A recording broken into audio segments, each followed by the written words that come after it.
नमस्कार दोस्तों, टीम बलियावी के यूट्यूब चैनल पर आप सभी दोस्तों का हार्दिक स्वागत है, अभिनंदन है। मैं सत्यपाल बलियावी। दोस्तों, आज मैं आपको एक कहानी सुनाना चाहता हूँ। एक ऐसी कहानी जो हमारे जीवन में एक प्रेरणादायक के रूप में काम करेगी, जिससे आप कुछ सीखेंगे। दोस्तों, ये कहानी मैं बचपन में सुना करता था अपने दादी के मुख से। और ये जो कहानी है मैंने नहीं लिखी है। मैं ये क्लियर कर दूं कि ये कहानी मेरी नहीं है, ये कहानी मेरी दादी की है। मेरी दादी इसको सुनाया करती थी और मुझे ये कहानी अच्छी तरह याद है। और इस कहानी में सबसे बड़ी जो सीख है वो है गुस्से को लेकर,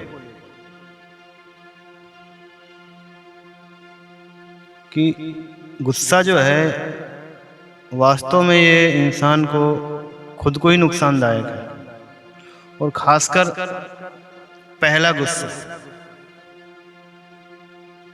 गुस्सा बहुत ही नुकसानदायक है। और ये कैसे नुकसानदायक है ये आप इस कहानी के जरिए सुनेंगे। इस कहानी का शीर्षक है पहली खीस निवारो भाई। तो आइए शुरू करते हैं कहानी। दोस्तों, किसी गांव में एक परिवार रहता था। पति पत्नी और उसके 2 बच्चे रहते थे। परिवार ठीक था, कोई बहुत ज़्यादा रिच फैमिली नहीं थी, कोई अमीर ज़्यादा नहीं थे वो लोग। अच्छा खासा घर चल रहा था। लेकिन अचानक घर के जो गार्जियन है, जो आदमी है, उसकी तबीयत खराब हो जाती है। और तबीयत कुछ ज़्यादा ही खराब होती है और वो काम धंधा नहीं कर पाता है। घर में दिक्कतें आती है, राशन पानी की समस्या हो जाती है।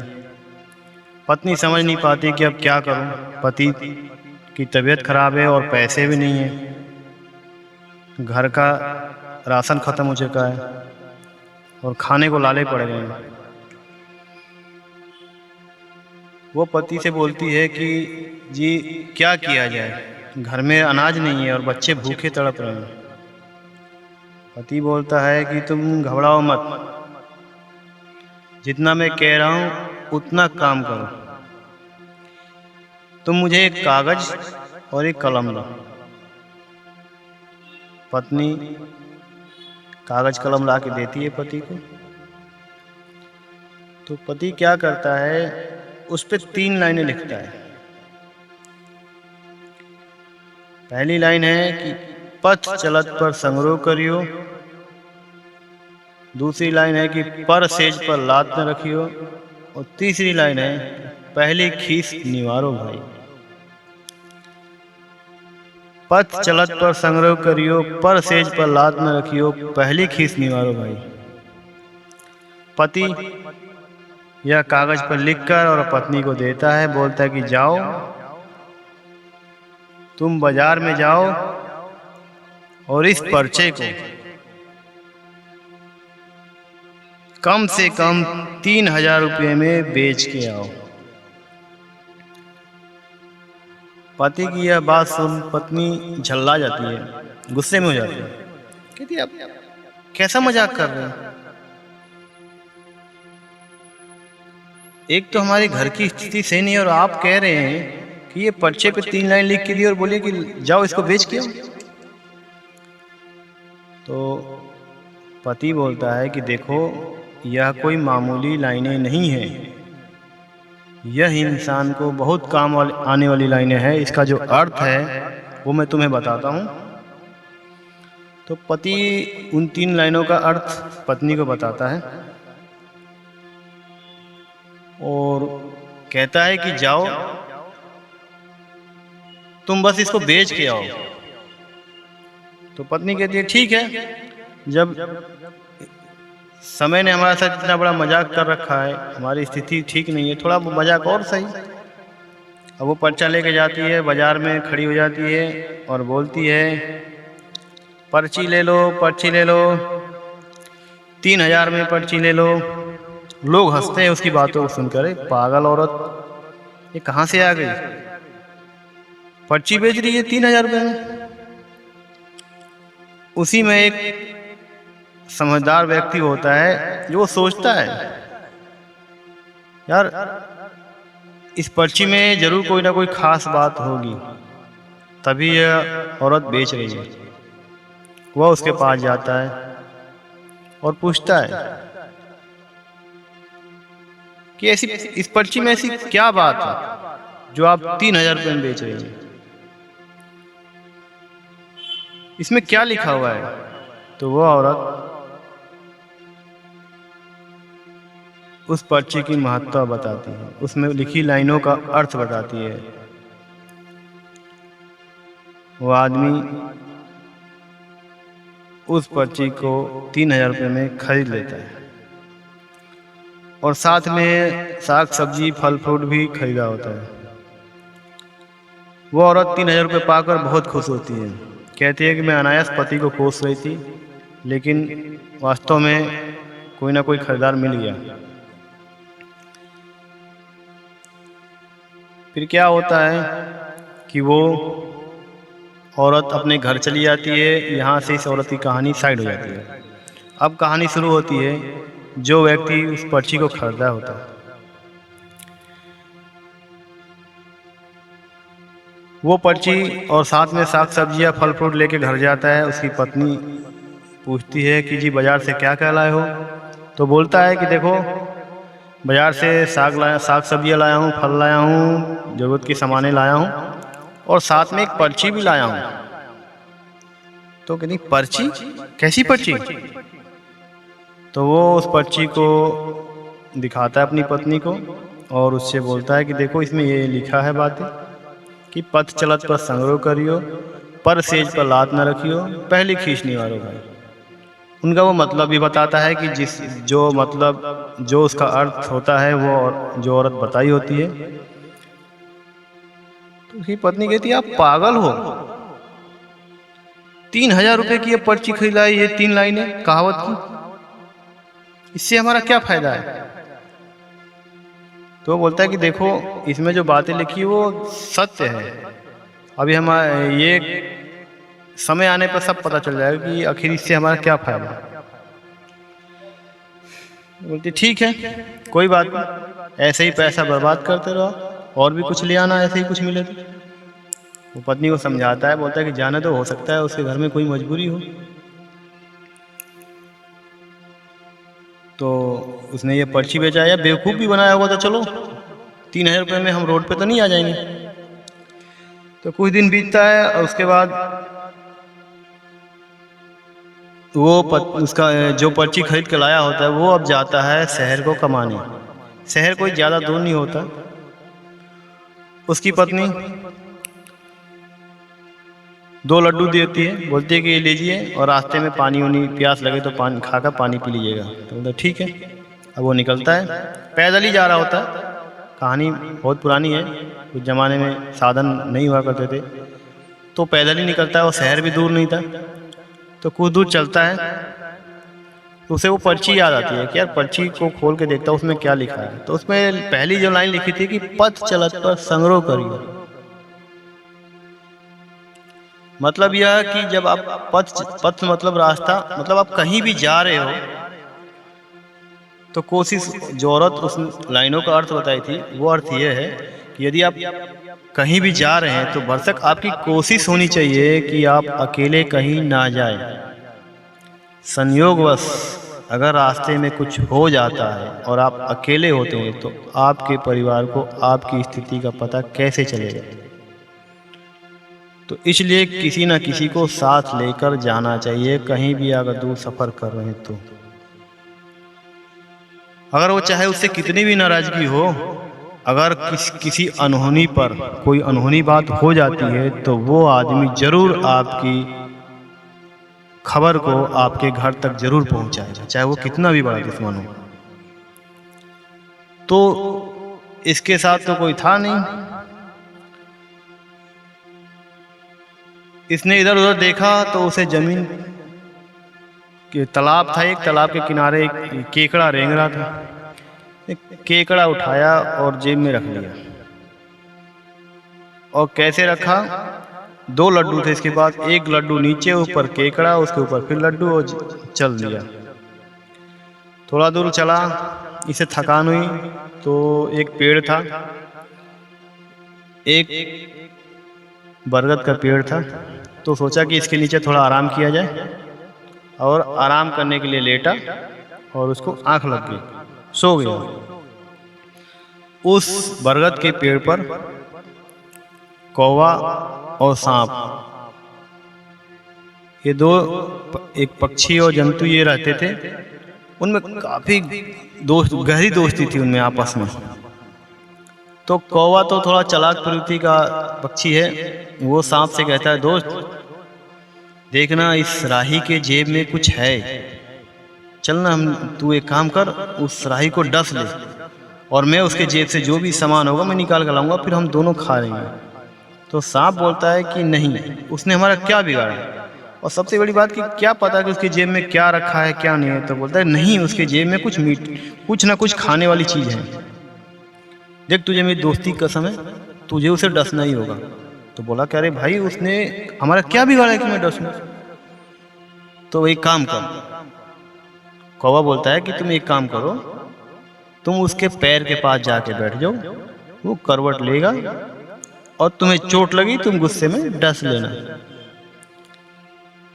तो दोस्ती कसम दे चुका होता है कौवा, बोलता है ठीक है, मैं ऐसा ही करता हूँ, जब तूने दोस्ती कसम दी है तो दोस्ती कसम तो फिर निभानी पड़ेगी। तो जाता है, उस आदमी के पैरों के पास सांप बैठ जाता है, वो सोते हुए करवट बदलता है और सांप को चोट लगती है और वो गुस्से में उसको डस लेता है। फिर कौवा क्या करता है, उसकी जेब से लड्डू निकाल के लाता है, एक लड्डू ऊपर रखा होता है, उसको निकाल के लाता है, फिर दोनों खाते हैं। कौवा बोलता है कि मैंने बोला था ना उसके जेब में कुछ है खाने वाली चीज, मजा आया ना, मैं जा रहा हूँ फिर लाने, देखता हूँ और भी कुछ है उसके अंदर। अब की बात जैसे ही कौवा उसके जेब में सर डालता है तो केकड़ा अपने दोनों पंजों से उसका गर्दन पकड़ लेता है और बोलता है कि जल्दी से मेरे दोस्त का जहर खिंचवा अपने दोस्त से, सांप दोस्त से, वरना मैं तुझे मार डालूंगा। अब कौवा चिल्लाता है कि अरे दोस्त, अरे सांप भाई, जल्दी इसका जहर खींच, नहीं तो ये मेरी जान ले लेगा। तो सांप बोलता है कि मैंने बोला था ना कि बेवजह उसको नहीं डसना चाहिए, तो दोस्ती कसम दे दिया, लालच, तेरे अंदर लालच समा गया, अब जान पे आई अपनी तो पता चला। तो बोला भाई बहस मत करो, जो भी सुनाना है वो बाद में सुना देना, पहले इसका जहर खींचो। तो सांप फटाफट उसका जहर खींचता है, फिर केकड़ा उसको छोड़ देता है, तो वो चले जाते हैं। अब वो आदमी कुछ देर बाद उठता है, बोलता को बहुत सो लिया। तो केकड़ा बोलता है कि अब तुम कितना सोए हो ये तो मुझे पता है। तो केकड़ा उसको सारी कहानी बताता है कि तुम्हारे साथ ऐसा ऐसा हादसा हुआ। तब उसे उस पर्ची पे लिखी पहली लाइन का अर्थ वास्तव में मालूम चल जाता है कि वास्तव में इसका क्या अर्थ होता है। अगर केकड़ा साथी बनकर नहीं होता वहाँ पे तो शायद इसकी जान नहीं बचती, तो ये सही सलामत नहीं होता, ये अपने परिवार से दूर हो चुका होता।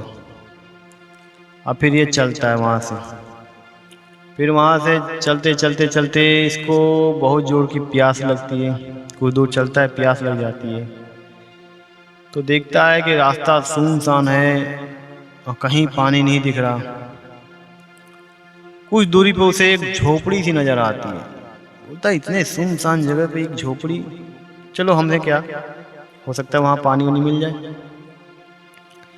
अब वो उस झोपड़ी के पास जाता है, देखता है उसमें एक औरत होती है, बूढ़ी होती है, उससे गुहार लगाता है कि माता जी मुझे बहुत जोर की प्यास लगी है, पानी मिल जाएगा। तो औरत कहती है कि हाँ, पानी क्यों, आप तो मेहमान हो हमारे लिए, भगवान समान होते हैं मेहमान, आप यहाँ बैठो इस चारपाई पे, मैं आपको पानी के साथ साथ खाना भी लाती हूँ। अब वो बुढ़िया चली गई अंदर। अब ये सोच में पड़ता है कि भाई मैंने सिर्फ पानी मांगा और ये खाना के लिए भी पूछ रही है, इतना मान सम्मान, ऐसा कैसे हो गया? तो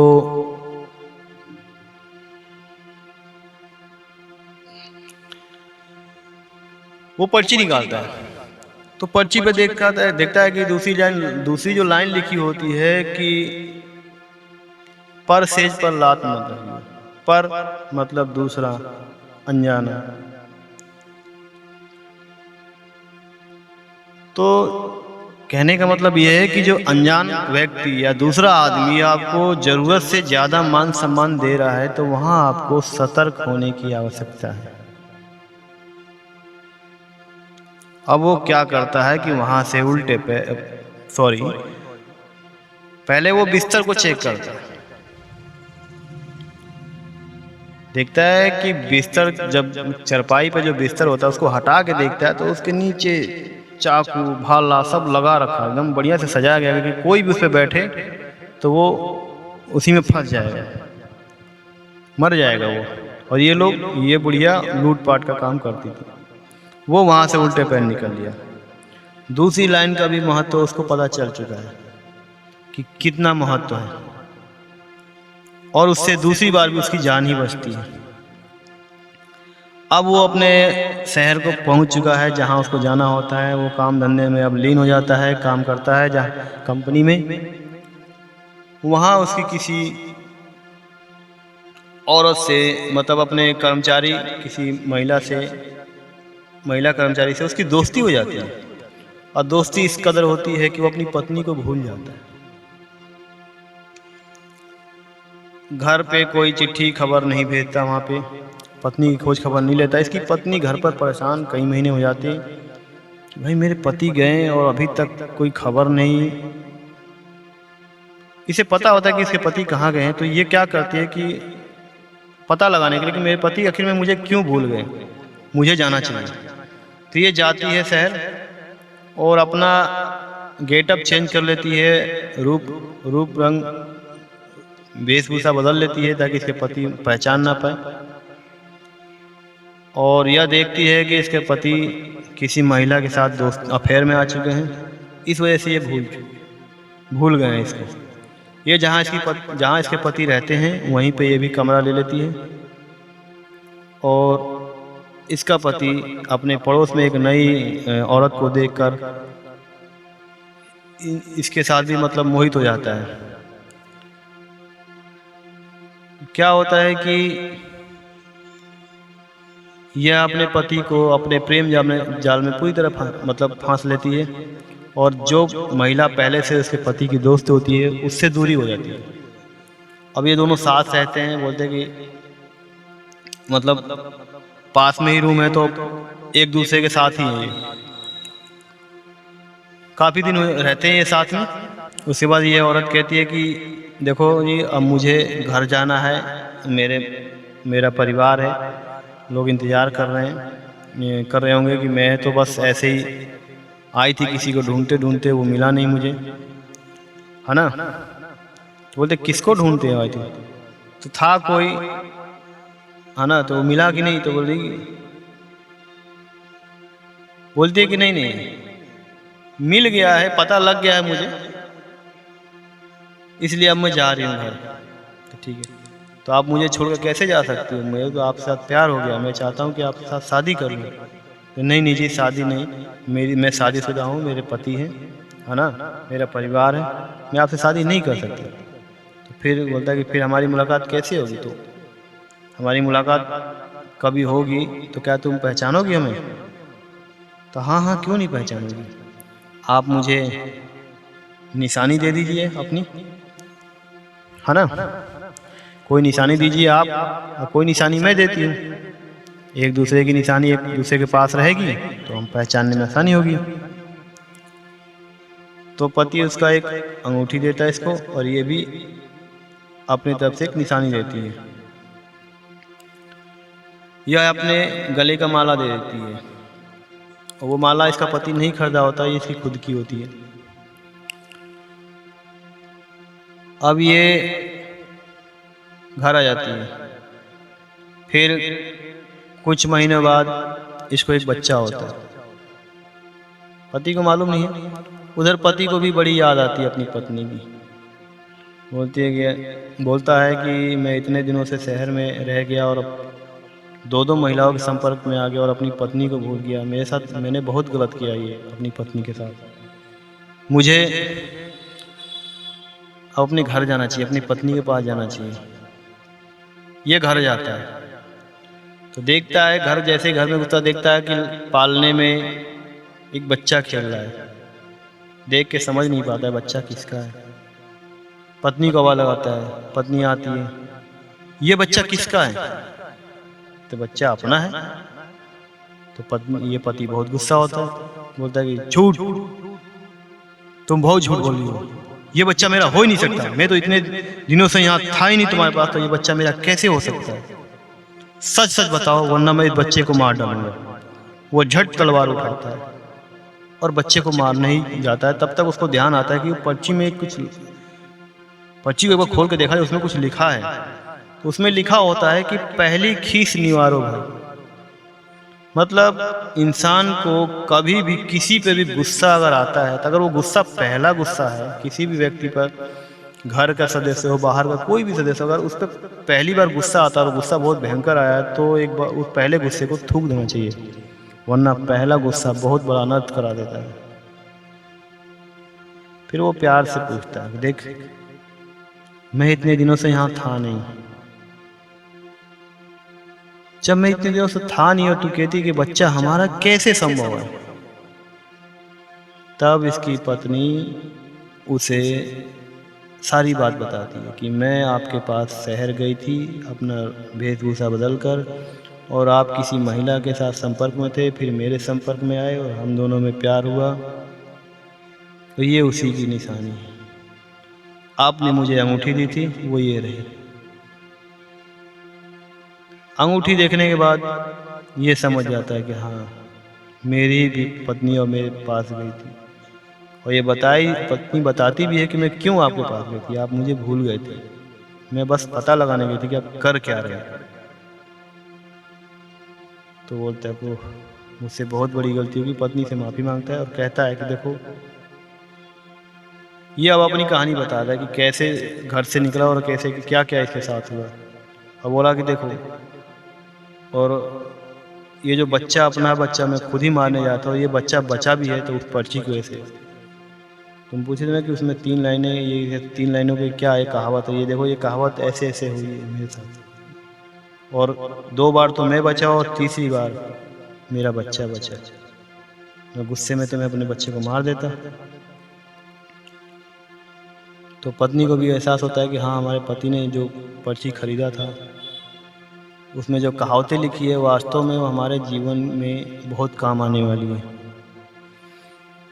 तो पत्नी बहुत खुश होती है कि उसका बच्चा भी बच गया, उसका पति उसके पास आ गया और परिवार खुशहाल रहने लगता है। दोस्तों यही कहानी थी,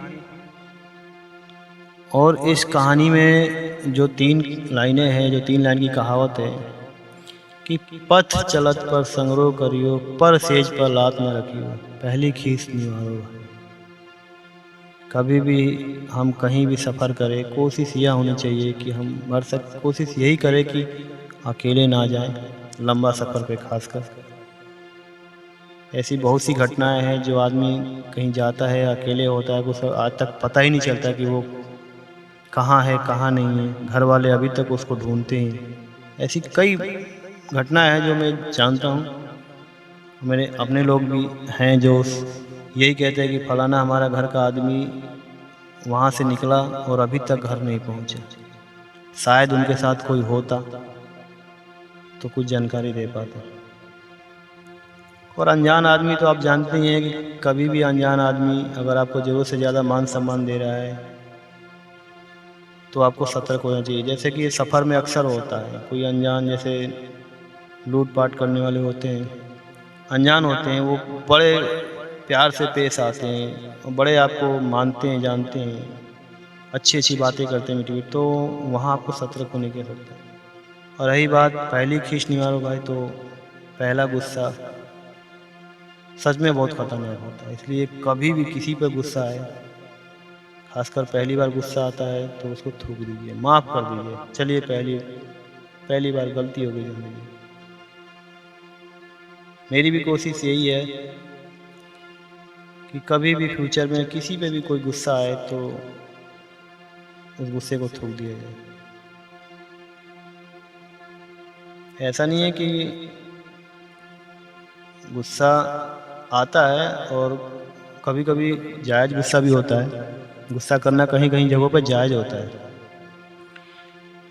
लेकिन जब पहली बार तो समझिए कि कहते हैं ना कि पहली बात तो पहली गलती तो भगवान भी माफ़ करता है। तो वही समझ के चलिए, पहली बार गुस्सा आया, छोड़ो, जान दो, दूसरी बार गलती करेगा देखा जाएगा। तो ये कहानी थी।